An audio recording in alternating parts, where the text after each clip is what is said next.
င်္ဂလာပါဗျနော်ဟိုကျွန်တော်တို့အပြင်ပြည်ပထွက်တဲ့အခါမှာဘယ်လိုတွေထွက်လို့ရတယ်ထွက်တဲ့အခါမှာခင်ဗျားတို့ထွက်စာကိုဘယ်လိုယူရတယ်ဆိုတဲ့အားလေးတွေကျွန်တော်ပြီးခဲ့တဲ့ဗီဒီယိုမှာတင်ပြခဲ့တယ်ပေါ့နော်ဆိုပြောပြခဲ့တယ်ပေါ့နော်အဲ့မှာခင်ဗျားထူးခြားတာတခုနောက်တစ်ခုပါတွေ့ရလဲဆိုခုနောက်ပိုင်းမှာနော်ဒီထွက်စာကိုလုပ်ပြီးတယ်သင်္ဘောသားလက်ထဲကိုလည်းထွက်စာထည့်ပေးလိုက်တယ်သို့တော့သင်္ဘောသားကိုလိမ်မြန်ဝဲမှာလိမ်မြန်ပေါ်တက်လို့ရအောင်အဲ့ဒါကိုထွက်စာစီစဉ်ပေးလိုက်တော့ဘယ်လိုလုပ်လဲဆိုတော့ question mark ပေါ့နော်မိကုံအကြီးပေါ်လာတယ်ဘာကြောင့်လဲလို့ဆိုတော့သင်္ဘောသားတယောက်ကပြည်ပကိုထွက်တယ်ထွက်စာလည်းခင်ဗျာမျက်စိနဲ့မြင်လိုက်ရတယ်သို့တော့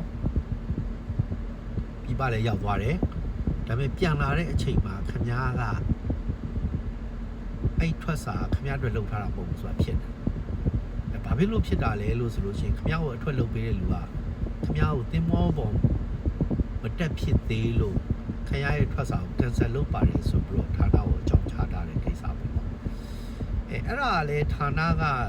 လုံရိုးလုံစင်ကိစ္စတခုကိုလုပ်ပေးနေတဲ့ဟာဗျဒါပေမဲ့လုံရိုးလုံစင်ကိစ္စမှာကအမှန်တကယ်လုပ်တဲ့လူကထွက်စာလုပ်တယ်သင်္ဘောလာထွက်စာလုပ်တဲ့ဥစ္စာမှာနောက်ကြတာပဲဖြစ်ဖြစ်အကြောင်းစုံတရားအကြောင်းပဲဖြစ်ဖြစ်အဲ့ထွက်စာလုပ်ပေးလိုက်တဲ့သင်္ဘောသားသင်္ဘောပေါ်မရောက်ဘူးဆိုရင်သူကဒီထွက်စာကိုပြန်ပြီးတော့ cancel လုပ်လို့ရတယ်ပေါ့နော်ပယ်ဖျက်လို့ရတယ်ပေါ့ဒါကိုအခွင့်ကောင်းအနေနဲ့ယူပြီးတော့အသုံးချတာတွေ့ရတယ်ပေါ့နော်အသုံးချလိုက်တဲ့အတွက်ဘာပြဿနာဖြစ်လဲဆိုတော့ဒီထွက်စာပေါ့ထွက်စာကိုယူတယ်ဒါပေမဲ့ကိုကလေမြန်ခွင့်မှာဒီထွက်စာကိုပြစရာမလိုပဲနဲ့လေမြန်ပေါ်ရောက်သွားတယ်သင်္ဘောပေါ်လည်းရောက်သွားတယ်ပြန်လာတဲ့ခါမှာအဝင်သတင်းပို့တော့မှပြဿနာတက်တော့လားဘာပြဿနာတက်လို့ခင်ဗျားရှိမှထွက်စာမရှိဘူးဌာနမှာခင်ဗျားကိုဒီထွက်စာကိုစီစဉ်ပေးတဲ့ SRPS ဖြစ်ဖြစ်တရရောက်ကပေါ့ဗျာဒါကိုပယ်ဖြတ်ထားတယ်ဆိုတဲ့အားမျိုးနဲ့မှတ်တမ်းသွားတွေ့တော့ခင်ဗျား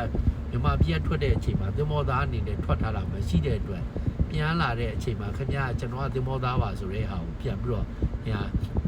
မှတ်တမ်းသွင်းပိုင်းဖို့ခက်ခဲ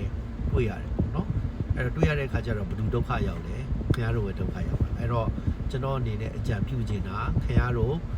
ထွက်စာလုပ်ပြီးပြီလို့ပြောရင်အဲ့ထွက်စာလုပ်တဲ့ဟာကို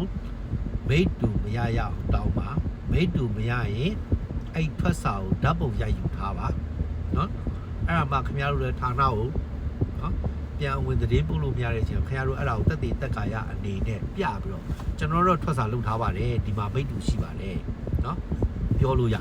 နော်မဟာရရလုံနေတဲ့မတော်မတန်လုံနေတဲ့ကိစ္စတွေအများကြီးပဲကျွန်တော်တို့အဖွဲ့ချုပ်ကိုလာတိုက်တာတွေတွေ့နေရတယ်ပေါ့နော်အဲ့တော့ခင်ဗျားတို့လည်းကြုံလာရှိရင်လာပြောပါ